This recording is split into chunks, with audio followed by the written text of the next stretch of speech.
Welcome to another episode of LockerFirst. My name is Andre V, and I'm the founder of the Parcel Locker Central. And I'm really honored today to have a guest with me, John Tuohy from UPOT. Hi, John. How are you doing? Good morning, Andre. It's a lovely day here in Dublin, and I'm sitting here in our showroom. That's not a backdrop; it's an actual machine. And yeah, it's great to join you. And you're doing some great work with the podcast, and keep it up. It's really fantastic. Thank you.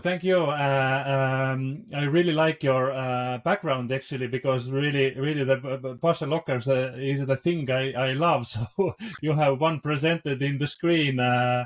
So you have been dealing with Parcel Locker delivery for years, and this is actually your second business. You started with a Parcel Motel. When you actually started, I even don't know when you started with that. 2012. So the first time I saw Parcel Lockers ever, I was at the Post and Parcel Expo in Copenhagen in 2010, and I met Rafael and his team had a stand at the expo, and they were selling in-post technology and software, and I thought it was amazing. And I said, "This is such a good idea. I want to bring it to Ireland." And we came up, we came up with the Parcel Motel brand ourselves, but we bought in-post machines and technology. And Rafael was then and is still now such an amazing entrepreneur, and he helped us get the network going in Ireland, and it was fantastic. So our first network was all in-post machines and in-post technology, and it was so successful. It was a consumer pays model, so the consumer registered and paid to use the parcel locker for the deliveries. And by the time UPS acquired the company in 2017, about 10% of the population of Ireland had a Parcel Motel account. So it was a hugely successful, and I think it still is the only example of a profitable standalone parcel locker network anywhere in certainly in the Western Hemisphere. And you sold it in 2017 to UPS. Yes, UPS acquired. So Parcel Motel was part of a bigger logistics group that I co-founded and I was the CEO of. And we were, for example, we had Nightline, which was the largest private parcel operator in Ireland at the time. And then Parcel Motel was part of that business. So UPS actually acquired the entire group in 2017, of which Parcel Motel was part. And I exited that in 2017. I took some time out. I was 25 years in that business. I started it in my spare bedroom in 1992. So by the time we sold it, it was a really big business, second biggest parcel business in Ireland after the post office. And I sold it 25 years to the day since I founded it. And then myself and Dave sold the business. I had a co-founder, Dave Field, at the time. And I then took some time out. And then I did some consultancy work, helping people around the world with advice on setting up parcel locker networks. And then we decided then to found UPOD with some of the ideas that we had stored up since our Parcel Motel days. So Orla Shields, my COO here, is also a former senior executive at Parcel Motel. And so she's joined me here as my COO, and we're going to do it again. Yeah, and you are a true professional in a sense that you are one of the few people who have been all along in parcel locker business. So you have seen everything here. But now your business, UPOD, this is an open agnostic network, but you are also doing residential sort of services, and you are doing also click and collect. So is it so? Yes. So with Parcel Motel, we operated on the basis of a virtual address. So it was very much a closed network, and the parcels all came to a central receiving center, and then we put them in our own vans and sent the vans during the night to the parcel lockers to put the parcels inside. So I suppose the main difference between my new business UPOD and Parcel Motel is that We don't no longer have a central receiving centre and vans on the road. The parcel lockers are open to all carriers to use as if it was their own infrastructure. And also our consumer subscribers who subscribe to use the service and pay to use, just use the parcel locker as their delivery address. And the carriers, including the postal service here in Ireland on Post, can just go directly to the parcel lockers and store parcels on behalf of the consumer. So the consumer then gets the text to come pick the package up, and they pay for the service. So it's a very much an open network. And then we also have some residential business. So where, for example, we have large residential developments who want their own private use parcel locker. So we sell the equipment and do a sort of a monthly maintenance, provide software licensing and so on for those private use situations.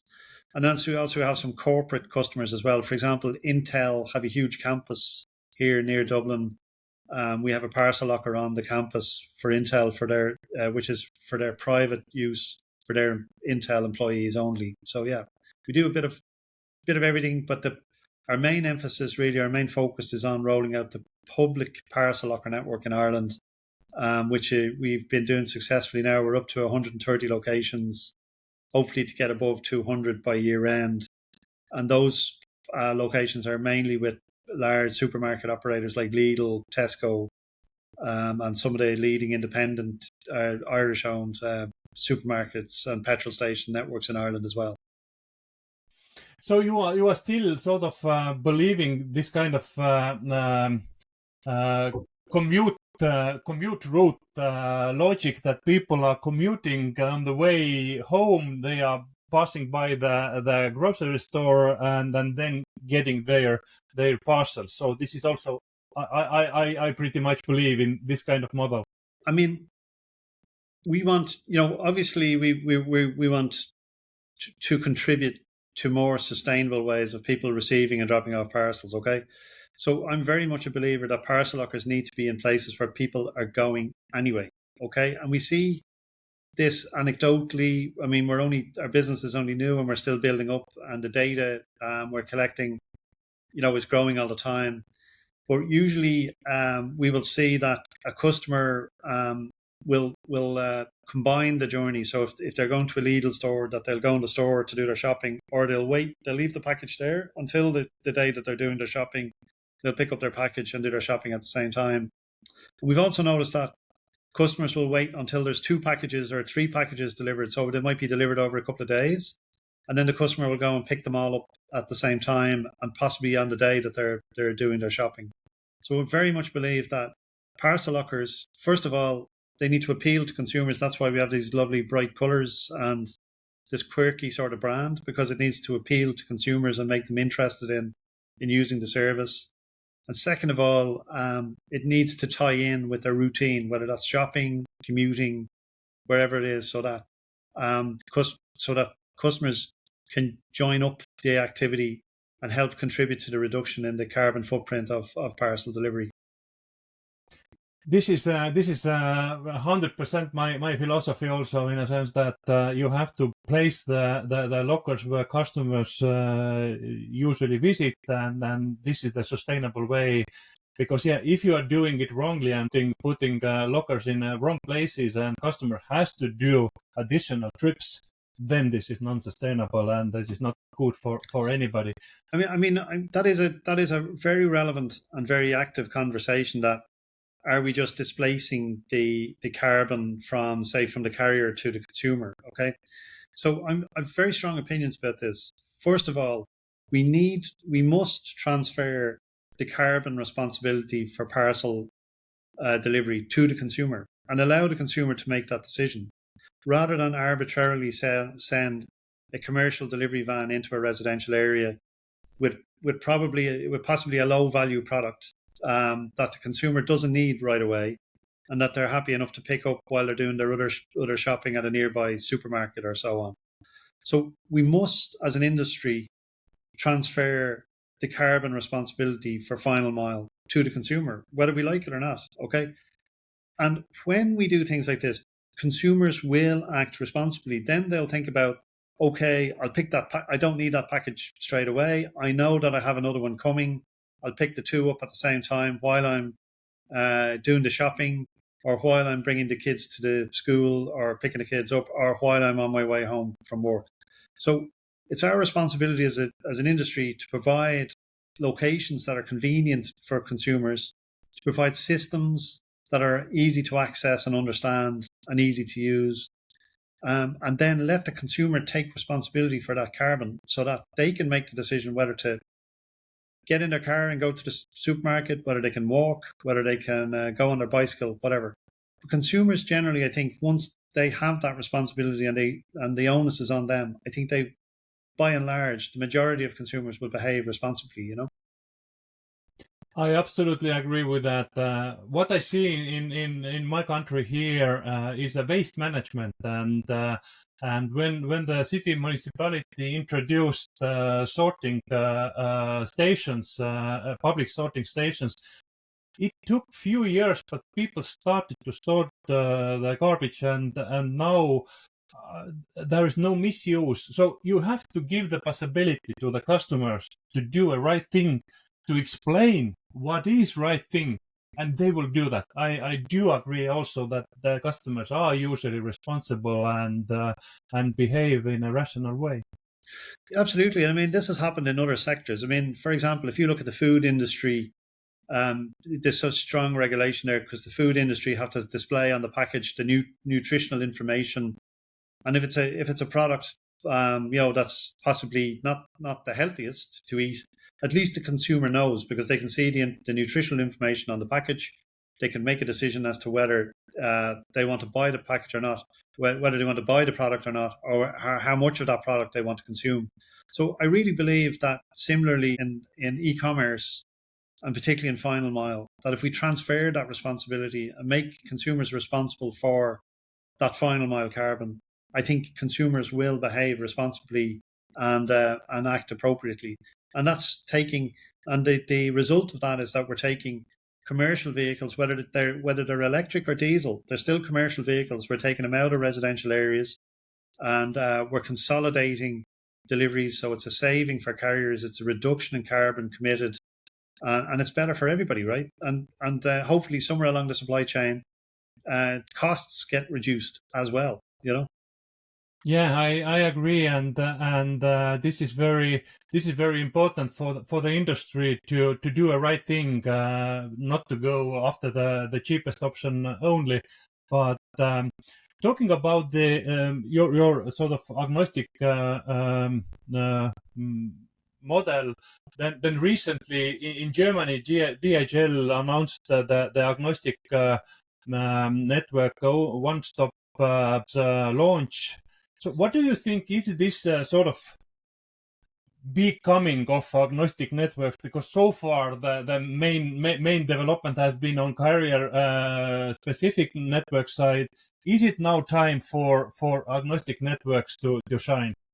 I absolutely think it is, and I think it's fantastic that Deutsche Post and DHL have taken this initiative to launch an agnostic network because now we have a major player who's coming on board with this strategy, and it takes away it provides the option for consolidated parcel locker networks rather than multiple instances of private networks. And of course, Andre, where you're sitting right now, probably in Tallinn,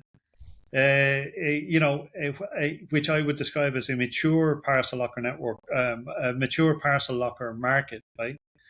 And you drive by a mall in Tallinn, and it's got 7 different parcel lockers outside. I mean, I suppose the first thing we need to say to ourselves as an industry, is this good for the consumer that they have to go to possibly 7 different parcel lockers to pick up or drop off their shopping, right? And the second thing is, do they, is this a good use of resources and energy and materials and so on? So I think that a mature market, say like Tallinn or Estonia or the Baltics generally, shows that what's needed there now is an agnostic player to consolidate and provide the infrastructure for everybody else to use, right? And I think the responsibility of providing that infrastructure actually lies with the state postal operator and not with the private sector, because the capital intensive nature of the investment. I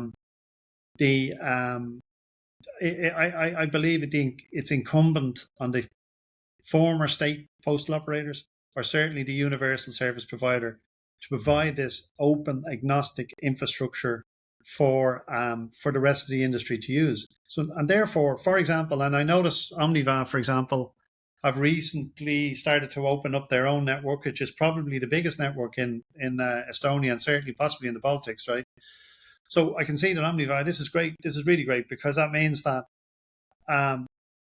they're allowing their network to be used by other operators, and it stops the more parcel lockers being put out by the side of the road. But it also means that Omniva get a slice of everything that's in the market, right? And if they're the state operator providing universal service, by getting this contribution from the private sector to the cost of operating the parcel locker network, isn't that great? Because then you have an agnostic network. It's controlled by the state, or certainly by the universal service provider, and everybody's contributing to the development of one network rather than multiple individual private networks. There is also, I agree with that, and this is what they are doing. But there is also one other options to look for, and I've been actually recently talking with several real estate investment funds, and from one point of view, Parcel Locker is sort of real estate project. This is not so much anymore logistics project, because this is fixed to the ground and this has fixed location. So what I see is that the real estate investors are sort of taking interest or stake in that parcel locker business and starting. You were proposing that the universal service provider will do that, but there's option also that the real estate money will come and starts to consolidate the operators' lockers, because real estate has used to do 50 years payback times, but logistics is usually business plans are done for 3 to 5 years maximum. So yeah, I agree that it has to be consolidated somehow. I think, for example, if you look at post boxes, right, and postal services, so the post box is a universal service. Anybody can use it, right? Even if I'm a competitor of the postal service, I can put a letter in there and it'll get delivered, right? So it's universal access. It's universal infrastructure for everybody to use. So to me, I take a very simple view on this. Parcel lockers are just the modern day postbox, right? So it should be open access, universal infrastructure for everybody to use, right? And who better than to own and manage these networks than state post operators? So that's why, coming back to your original question, that's why I think it's really great that Deutsche Post are possibly leading the way in this now in Europe. But I think they're the first postal locker network, postal operator to say, we're going to roll out a white network for everybody to use, right? And I also see some great, you see some great developments. You see Omniva talking about it, opening up their network for open access. Also, I think the Dutch postal operator, PostNL, are doing something similar, because I see they've announced some cooperation with GLS in the Netherlands. So I think this is a trend that's taking hold. I think it's confirmed by the fact that a major industry player like DHL, Deutsche Post, is getting on board, and I think we're just going to see more of this, right? Absolutely. This the word is going to be interoperability. I think that the networks and the lockers will be interoperable in the future, because this, as you said, this is a waste of resources if they are closed. But coming back to your business, you are open network, and you are several carriers are using. You said UPS is using your lockers. Who else? So we have UPS Ireland and UPS UK, because we're also in operation in Northern Ireland, which is part of the UK. So we have UPS using the parcel locker network in both jurisdictions. It's part of our UPOD parcel locker network is part of the UPS Access Point network, which is their global system of either PUDOs, corner stores, or parcel lockers. In Northern Ireland, we have Collect Plus, which is a PUDO operator in the UK, who have added us to their estate as parcel lockers. And through our contractual arrangement with Collect Plus, we have Yodel, which is one of the biggest domestic operators in the UK market, are using our parcel lockers in Northern Ireland very successfessly. And I have the exclusive scoop for you, Andre. DHL, we have been testing with DHL Express in Ireland. We've been testing with very successfully just this week, and they will launch in a test area with us in Ireland next Monday, which will be where are we now? The dates I don't have. Where are we in terms of? It's 9th of May. Today is the 9th of May. So next Monday. Today is Thursday, the 9th of May, right? So next Monday, DHL hopefully will commence in a test area of Dublin, and then very quickly roll out access nationwide to their DHL Express network. So we're delighted that to have such iconic names on board and coming on board with our network in Ireland. So that we've got UPS, Collect Plus, DHL Express, and Yodel through the arrangement with Collect Plus. So we just want to add more carriers, and but of course through our consumer pays model, where the consumer can register and get an UID. Any retailer using every carrier, or every retailer using any carrier, can access our network if the end consumer is a registered subscriber, and the carrier or the postal operator just rocks up and puts the package in stores the package in the locker against the credentials of our registered subscriber. So already most carriers will have experienced using our network on behalf of our consumer subscribers. But direct deep integrations we have with UPS. Hopefully, we've completed with DHL. We're just finished the testing phase, and also with Yodel in the UK, and hopefully many more to come. Absolutely, this is really well done, and I'm so happy for you. And one thing again about this UID, you said, I really like that idea. I really like that idea that customer had to insert only their ID, and they can get the parcels to the destination they. Yeah, they it means that we. Sorry to interrupt. It means that we don't have to wait for integrations from carriers or retailers. That the consumer simply puts the parcel locker as their delivery address. The specific parcel locker location as their delivery address, embeds their UID as part of the address information, and then when the postman or the courier comes to the machine, he just keys in the UID and checks some credentials, and then stores the parcel on behalf of the customer. And the customer pays for this, and the customer gets the text then to come pick the parcel up. You can also see just behind me here, over my head, you can see that we're using what 3 words as part of our naming convention, and it also helps couriers and consumers to locate our parcel lockers quickly by using the What 3 Words app. So we've been working with What 3 Words since we started the business, and it's really great because it means, say for example, in a large supermarket, car park, where the customer arrives at the supermarket and wants to know specifically where the parcel locker is located, What 3 Words brings them to the 3 meter square where the parcel locker is exactly located within the premises of the supermarket. So it helps everybody, and it also helps couriers that are using What 3 Words to find the parcel locker quickly and make the stop as efficient as possible. Yeah, great. This is also a great innovation, this location tool. But John, I think we have to wrap it up. I'm sure we can talk hours and hours of locker related things. But I'm really grateful for you to have that discussion, and I hope this is also interesting for our viewers. So thank you, John, and wish you all the best. You're welcome, Andre. Anytime.